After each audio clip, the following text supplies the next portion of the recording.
BNP chairman Tarique রহমানের আজকের এই বরিশালের সমাবেশ ঘিরে সকাল থেকেই কিন্তু এই বেঞ্চ পার্ক মাঠে নেতাকর্মীরা তারা খণ্ড খণ্ড মিছিল নিয়ে আসতে শুরু করেছে এবং যারা আয়োজক রয়েছেন তারা জানিয়েছেন যে দুপুর 12টায় বিএনপি চেয়ারম্যান তারেক রহমান তিনি এই সমাবেশের মঞ্চে আসবেন। তার আগেই কিন্তু তারা বলছেন যে কানায় কানায় পূর্ণ হয়ে যাবে বেঞ্চ পার্ক ময়দান এবং আয়োজকরা জানিয়েছেন যে আজকে তারা 5 লাখেরও বেশি মানুষের সমাগম ঘটাতে চান এবং এই সমাবেশে বিএনপি চেয়ারম্যান তারেক রহমান তিনি আগামী দিনে বিএনপি নির্বাচিত হলে মানুষের জন্য কি কি কাজ করবে এবং 31 দফার যে রাষ্ট্র মেরামতের রূপরেখা রয়েছে বিএনপির সেই বিষয়গুলো তিনি তুলে ধরবেন এবং বরিশালবাসীর ধানের শীষের পক্ষে তিনি সমর্থন চাইবেন এবং পাশাপাশি বিএনপির প্রতি মানুষের যে আবেগ ভালোবাসা সেই বিষয়টিকে তিনি তুলে ধরে এই বরিশালের বাসীর প্রত্যেকেই আহ্বান জানাবেন যাতে 12 ফেব্রুয়ারি নির্বাচনে সবাই ভোট কেন্দ্রে তাদের ভোট প্রদান করে এবং আজকে এখানে যারা বিএনপি নেতারা ইতিমধ্যেই সমাবেশের মঞ্চে এসেছেন তাদের সাথে কথা হয়েছে। তারা বলেছেন তারেক রহমান সমাবেশ থেকে যেসব নির্দেশনা দিলেন সেসব নির্দেশনা তারা মেনে আগামী 12 ফেব্রুয়ারি নির্বাচনে তারা ধানের শীষকে বিজয়ী করতে কাজ করবেন এবং তারেক রহমানের নেতৃত্বে ঐক্যবদ্ধ হয়ে তারা বিজয় ছিনিয়ে আনার জন্য কাজ করবেন এবং বিএনপির যে 31 দফার বার্তা রয়েছে সেই 31 দফার বার্তা মানুষের ঘরে ঘরে পৌঁছে দিতে কাজ করবেন এবং এই বেঞ্চ পার্কের সমাবেশকে নিরাপত্তা দিতে বিপুল সংখ্যক আইনশৃঙ্খলা বাহিনীর সদস্য তারা কিন্তু সকাল থেকেই মঞ্চের সামনে এবং সমাবেশের যে চারপাশের যে রাস্তা সেখানে তারা কিন্তু অবস্থান নিয়ে আছেন, সতর্ক অবস্থায় আছেন। র্যাব পুলিশের পাশাপাশি বিজিবি সদস্যরা কিন্তু এখানে দায়িত্ব পালন করছেন এবং আইনশৃঙ্খলা বাহিনীর তরফ থেকে জানানো হয়েছে সমাবেশটি শান্তিপূর্ণভাবে শেষ করার জন্য তাদের 3 স্তরের নিরাপত্তা ব্যবস্থা নিয়োজিত রয়েছে। সব মিলিয়ে যদি বলা চলে আজকে বিএনপি চেয়ারম্যান তারেক রহমান 20 বছর পর বরিশালে আসছেন, সে কারণে কিন্তু বরিশালবাসীর মধ্যে উচ্ছ্বাস রয়েছে, আনন্দ রয়েছে এবং তারা বলছেন তারা তারেক রহমানকে বরণ করতে তারা প্রস্তুত এবং তারা আজকের এই সমাবেশকে স্মরণে করে রাখতে চান। আমাদের আরেকজন সহকর্মী মিরন তিনি রয়েছেন একদম সমাবেশের পেছনের অংশে, আমরা সরাসরি যুক্ত হচ্ছি তার সঙ্গে। মিরন, আপনি তো সকাল থেকে রয়েছেন, যারা নেতাকর্মীরা আসছেন তারা কি বলছেন এবং আজকের সমাবেশ ঘিরে আইনশৃঙ্খলা পরিস্থিতি কেমন রয়েছে?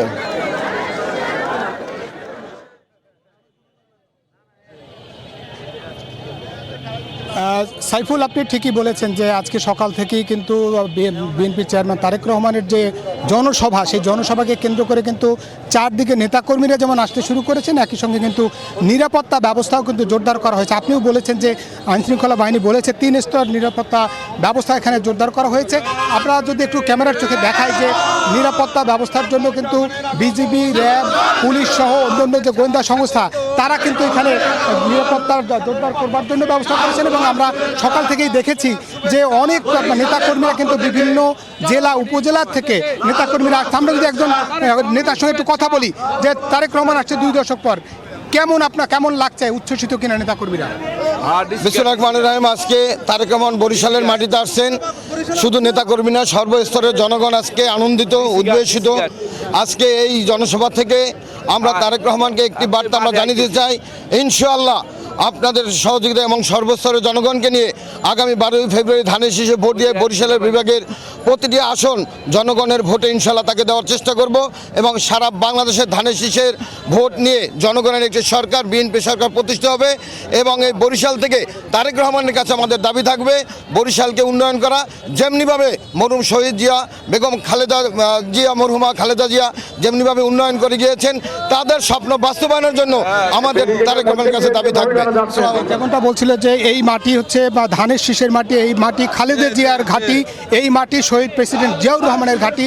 তিনি এই বেঞ্চ পার্ক মাঠে কিন্তু শহীদ প্রেসিডেন্ট জিয়াউর রহমান মহাসমাবেশে অংশগ্রহণ করেছেন, বক্তব্য দিয়েছেন। বিএনপি চেয়ারপারসন খালেদা জিয়াও কিন্তু এই মাঠে বক্তব্য রেখেছেন। সেই মাঠে 20 বছর পরে আবার আসছেন তারেক রহমান, তার সুযোগ্য সন্তান বিএনপি চেয়ারম্যান তারেক রহমান আসছেন। তাকে ঘিরে কিন্তু আনন্দ উচ্ছ্বাস, নেতাকর্মীদের মধ্যে আনন্দ উচ্ছ্বাস বিরাজ করছে এবং আমরা যেমনটা বলছিলাম যে এখানে কিন্তু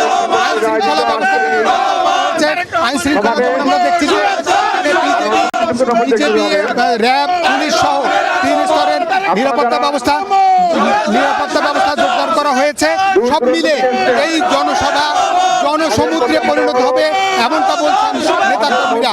মূলত বরিশালের তারেক রহমানের যে জনসভা তিনি দুপুর 12টায় এই বেলস পার্ক মাঠের ময়দানে তিনি নেতাকর্মীদের উদ্দেশ্যে ভাষণ দেবেন, বক্তব্য দেবেন এবং একই সঙ্গে বরিশাল দক্ষিণাঞ্চলের উন্নয়নের রূপরেখা ঘোষণা করবেন বলে আমরা নেতাকর্মীরা বলছেন।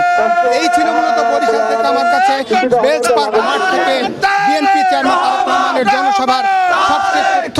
একই তথ্য জানতে যাবো ফরিদপুরে, সেখানে আছে আমাদের সহকর্মী খায়রুজ্জামান সোহাগ। ফরিদপুরে তো দুপুরে যাবেন তারেক রহমান, সেখানে কি অবস্থা দেখছেন, কি বলছেন নেতাকর্মীরা?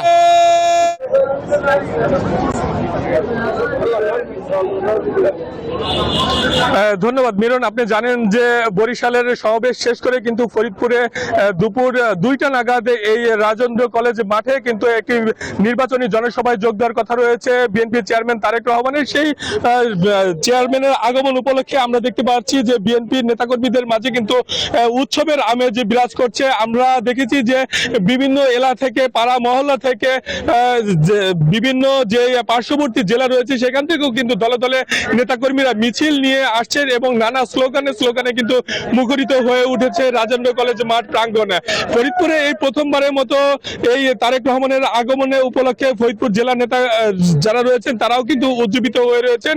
তারা অধীর আগ্রহে রয়েছেন যে এই ফরিদপুর সহ বৃহত্তর ফরিদপুরের যে জেলাগুলো রয়েছে সেই জেলাগুলোর উন্নয়ন ঘিরে কিন্তু তারা কথা বলবেন এবং দিক নির্দেশনামূলক বক্তব্য রাখবেন, এমনটাই কিন্তু আমরা জানতে পেরেছি। আমরা দেখেছি যে কেন্দ্রীয় নেতৃবৃন্দ এই মাঠ পরিদর্শনে রয়েছেন। এখানে কেন্দ্রীয় বিভাগীয় সাংগঠনিক সম্পাদক শামীম ইসলাম রিঙ্কু তিনিও কিন্তু এখানে এসেছেন এবং মাঠ পরিদর্শন করছেন। দুপুর নাগাদ এই ফরিদপুরের জনসভা স্থলে কিন্তু তারেক রহমান আসার আগেই আমরা যেটা জানতে পেরেছি যে কানায় কানা পূর্ণ হয়ে যাবে এই মাঠ এবং এই তারেক রহমানকে আগমন ঘিরেই কিন্তু আইন শৃঙ্খলা রক্ষাকারী বাহিনী বেশ তৎপর রয়েছে। তো এই ছিল আমার কাছে নির্বাচনী জনসভার সর্বশেষ সংবাদ। আপনার কাছে সামাদ। ধন্যবাদ।